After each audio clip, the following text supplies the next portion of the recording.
उन्होंने प्रकाशित वाक्य लिखे। जिस चेले का ध्यान धन की ओर था वो मर गया, साइड कर लिया उसने। आज हमारा ध्यान कहां पर है? अगर आपका ध्यान यीशु की ओर है, मैंने बोला आप स्वर्गीय स्थानों में प्रवेश करेंगे यीशु मसीह के नाम से। आपका सोना, आपकी चांदी, किसी चीज से आपका बचाव नहीं होने वाला। आपका धन जो आपने अंतिम समय में बटोरा है वो भी आपके खिलाफ गवाही देगा कि इसने प्रभु के का काम नहीं किया, प्रभु के साथ समय नहीं बिताया, ये इसी काम में लगा रहा, दुख भरे काम। बाइबल में लिखा है एक मनुष्य का जीवन धन की बहुतायत से नहीं, प्रभु के अनुग्रह से है।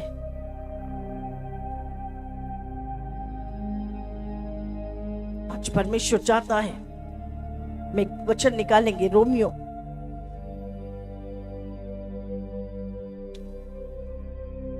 13 का 11 से पढ़ेंगे।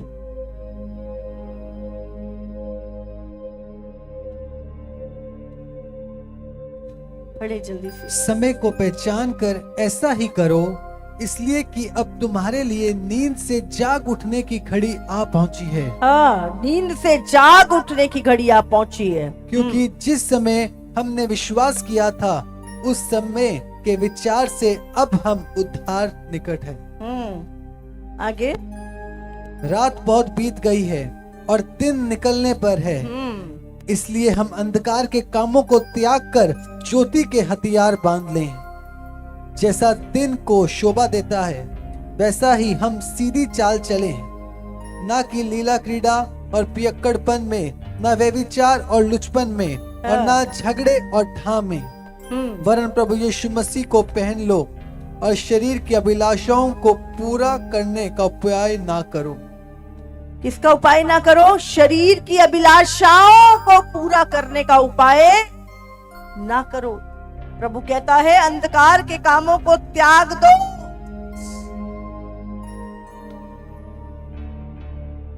अब समय को पहचान कर ऐसा ही करो, इसलिए कि अब तुम्हारे लिए नींद से जाग उठने की घड़ी आ पहुंची। बहुत सो लिए, बहुत संसार में समय बिता लिया हमने। प्रभु कहता है अब जाग उठने की घड़ी आ पहुंची है, अब हमारा उद्धार निकट है। आप जानते हैं बहुत जल्द प्रभु का आगमन है। मैंने पिछले दिनों में एक पीसन को देखा और मुझे प्रभु ने बोला कि बांटना है इसको, इसलिए मैं बांट रही हूं आपके साथ। मैं रात को बहुत लेट हो गई थी, बहुत सारे लोगों से मिल रहे थे और प्रार्थना कर रहे थे। और जो लोग जानते हैं हमें, हमारी सेवकाई जो है वो सिर्फ 2 दिन की या 2 घंटों की नहीं है, वो 24 घंटे की है। और दिन और रात प्रभु की रूहों का बोझ, वो प्रेम, वो तरस, रूहों का बोझ दिन और रात हमारे हृदय में बना रहता है। और अभी भी 29 तारीख को मेरे पिता प्रभु के पास चले गए। 7 तारीख को उनका मेमोरियल था और संडे मीटिंग लेने के बाद हम गुजरात के लिए निकले। जो भी काम प्रभु ने हमें सौंपा है वो रूह का बोझ, कोई एक्सक्यूज नहीं है प्रभु की सेवा में। ये सोच के कि अगर हम नहीं करेंगे कौन करेगा। प्रभु ने तो वो अधिकार, वो चीजें सब कुछ सौंप दिया है। पिछले महीने अक्टूबर में 7 तारीख को परमेश्वर ने हमारे घर में एक ब्लेसिंग दी। बेटी के साथ ब्लेस किया। और 7 तारीख को 10 और 11 तारीख की मेरी छत्तीसगढ़ में मीटिंग थी। हजारों ऐसे काम, हजारों ऐसी चीजें कभी किसी चीज को बैरियर नहीं बनाते हम। पहला सिर्फ बोलना नहीं कि प्रभु को पहला स्थान, वो जीना भी है, सिर्फ बातों से नहीं। और उस रात भी बहुत लेट हो गए थे और कई दिनों से बहुत बोझ आत्मा में चल रहा था।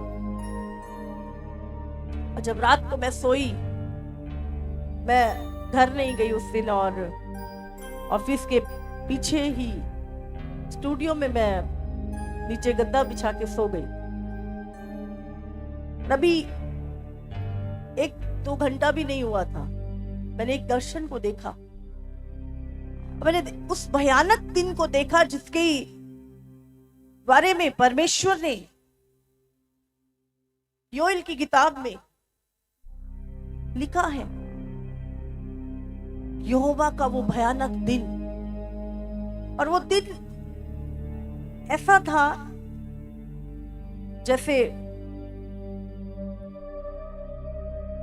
शाम को सूरज छिप जाता है और एक गोधूली का समय होता है, बड़ा धूल से भरा हुआ और एक बहुत ही भयानक, उसको बहुत देख के अच्छा फील नहीं हो रहा था।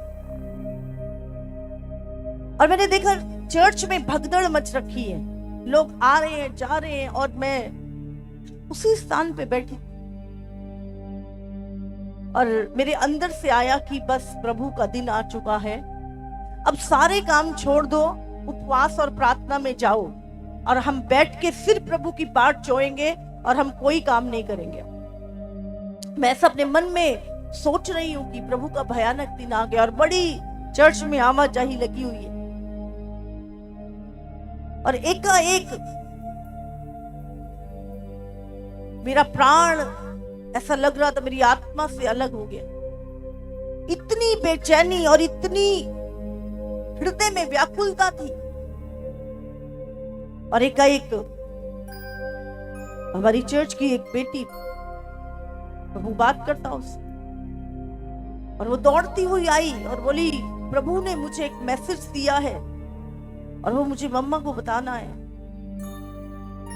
और उसको जैसे सब कुछ लाइव चल रहा था और उसी स्थान पे मैं हूं जहां पे वो उस बेटी को लाया गया और मैं वहीं पे बैठी हूं। और उसने बोला, प्रभु ने मुझे आपको एक मैसेज देने के लिए बोला है। और वो बहुत रो रही थी। मैंने बोला, नहीं मुझे पता है, अब परमेश्वर का आगमन बहुत निकट है और मैं जानती हूँ परमेश्वर आने वाला है। और वो बहुत रो रही थी, उसने गले लगी और मैं बैठी थी, बैठे बैठे ही, और वो बहुत तड़प तड़प के रो रही थी। और उसने बोला, प्रभु ने मुझे एक मैसेज दिया आपको देने के लिए। मुझे पता है बहुत सारे लोग इस पे विश्वास नहीं करेंगे, बहुत सारे लोग कुछ कुछ विरोध भी कर सकते हैं, लेकिन मुझे जो परमेश्वर ने बोला उस समय पर, मुझे परवाह नहीं आप क्या सोचते हैं। मुझे जो परमेश्वर ने दिखाया और बोला ये बांटना है, मुझे उतना करना है, मुझे बाकी चीजों की परवाह नहीं। मुझे एक ही चीज से फर्क पड़ता है कि यीशु मेरे बारे में क्या सोचता है। मुझे अपने जीवन का लेखा उसे देना है।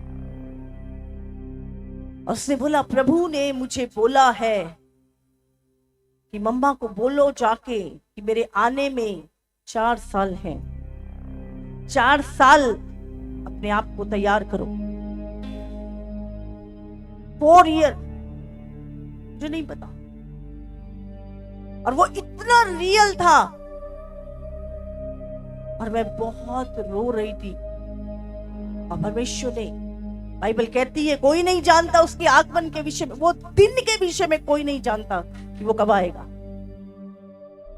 लेकिन बाइबल ये भी कहती है कि परमेश्वर अपने दासों पे अपने मर्म को प्रकट किए बिना कुछ नहीं करता। और उसके बाद बहुत सारी मीटिंग्स हुई और मैंने ये चीज को शेयर किया। प्रभु ने कहा, बता, लोग तो एक दिन भी रह जाएगा तब भी नहीं फेथ करेंगे। बोले ना कल को यीशु मसीह आ रहा है तो भी बोलेंगे काम, मुझे तो जरूरी काम करना है बहुत। परमेश्वर तो सालों पहले की बात बता रहा था। जिन्होंने फेथ नहीं करना उन्होंने नहीं करना, उन्होंने हर चीज के विरोध में बोलना है।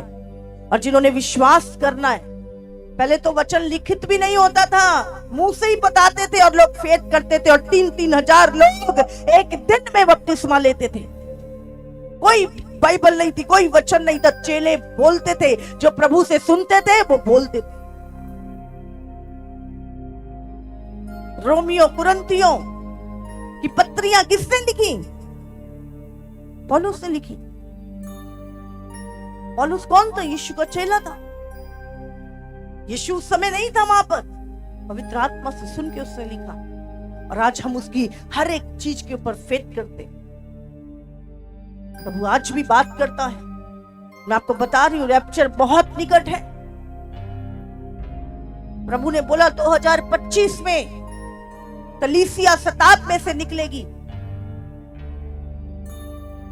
बहुत सताब होगा आपके फेथ के ऊपर, आपके विश्वास के, लेकिन खड़े रहिएगा।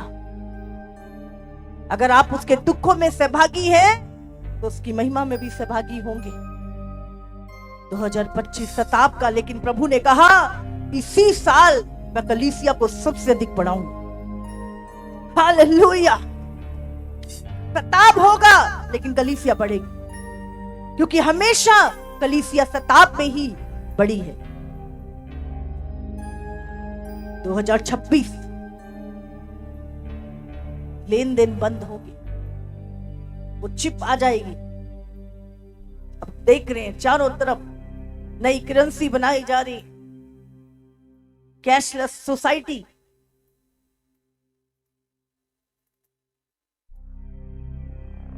तैयारी करनी है। आने वाला समय भयानक है। कलीसिया, प्रभु अपने लोगों को बताता है, एक ऐसी महामारी, लोगों की फोड़े होंगे, फिर ऐसी स्किन एलर्जी होगी, ऐसा पेन, हॉस्पिटल भर जाएंगे। मैं आपको बता रही हूं, ऐसी महामारी प्रभु ने दिखाई। लोगों का ब्लड जम जाएगा, हार्ट अटैक होंगे लोगों को, हॉस्पिटल भर जाएंगे, लोग चीखे मारेंगे रास्तों में, उनका ब्लड ही, वो कहेंगे पानी भर दो, ब्लड निकाल दो हमारे अंदर से। इतनी तकलीफ दे महामारी बहुत जल्द आ रही। ये सारी चीजें प्रभु ने दिखाई। उनके ब्लड में ही वो चीज होगी और कोई इलाज नहीं होगा इसका। लेकिन जितने लोग यीशु से चिपके हुए हैं, इस समय लिपटे हुए हैं, परमेश्वर उन लोगों की रक्षा करेगा। आपको लग रहा है ये चीजें बचाव केवल यीशु नाम से होगा। चारों तरफ तो परमेश्वर चाहता है कलीसिया तैयार हो। आने वाली चीजें किसने बताया था लॉकडाउन होगा? किसने बताई थी चीजें? लेकिन खुदावंद अपने लोगों के ऊपर प्रकट करता है चीजों को।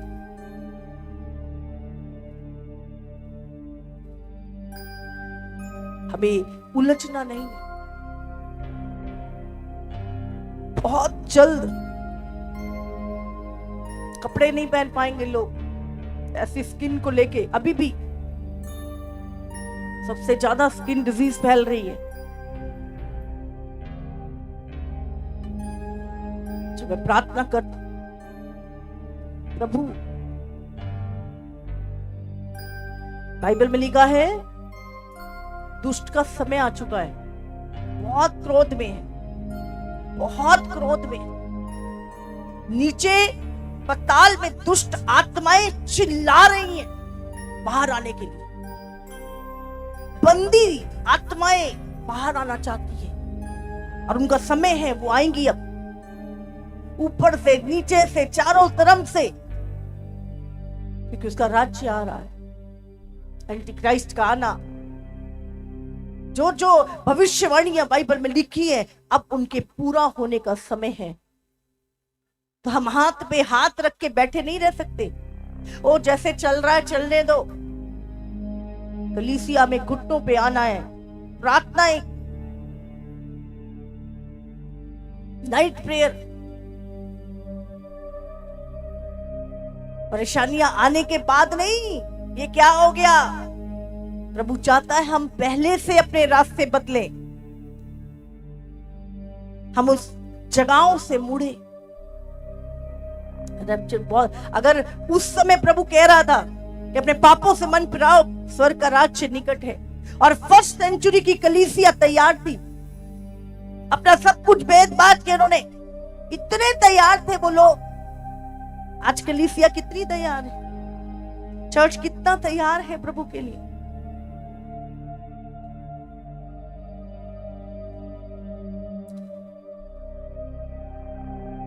आज हम अपनी खुशी के लिए पूरा दिन मेहनत करते हैं, पल भर के आनंद के लिए कितनी मेहनत करते हैं। कभी सोचा है यीशु की खुशी किसमें है? यीशु की खुशी के लिए हम क्या करते हैं? यीशु ने हमें जीवन देने के लिए, हमारे खुशी के लिए, हमें अनंत काल स्वर्ग में ले जाने के लिए अपने आप को दे दिया। आज हम उसकी खुशी के लिए क्या कर रहे हैं? प्रभु पूछ रहा है, चाहते प्रभु तू मुझे प्रसन्न रख, हर दिन उसकी प्रसन्नता का कारण बने। प्रतिदिन परमेश्वर के चेहरे पे एक मुस्कुराहट आपके कारण,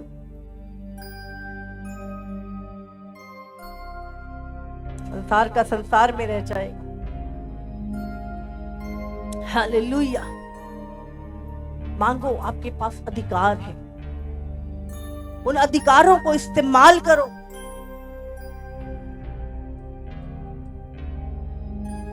आज कलीसिया वंचित है अपने अधिकारों से। आप जानते हैं परमेश्वर ने आपको दूत दिए, आपने कभी उन दूतों को बोला ही नहीं। हर एक विश्वासी के साथ 2 दूत रहते हैं, जानते हैं? 2 एंजल हमेशा आपके साथ रहते हैं, आपकी सुरक्षा के लिए। तो शैतान 1 मिनट में, उसको इतनी नफरत है पवित्र लोगों से कि उसका पक्ष चले तो 1 दिन में आपको मिटा दे। लेकिन प्रभु के दूत आपकी सुरक्षा करते, आपको पता भी नहीं होता। दिन प्रतिदिन वो आपकी रक्षा करते, और उनमें से एक दूत रोज, एक समय है उसका, वो आपके पूरे दिन भर के कामों को लिख के परमेश्वर के पास लेके जाता है और फिर वापस आता है। उसका एक समय है। वो दिन भर आप जो कुछ भी करते हो वो लिखता है। एक कॉपी और पेन होता है हमेशा उसके पास, वो लिखता है। एक दूत हमेशा आपके साथ रहेगा, लेकिन एक बीच में जाके जो कुछ भी आप करते हो दिन भर में, वो सब देखे आता है। प्रभु ने क्या बोला? किताबें खोली जाएंगी, और जो कुछ तुमने इस देह के द्वारा किया है वो सारे काम परमेश्वर के रिकॉर्ड में है।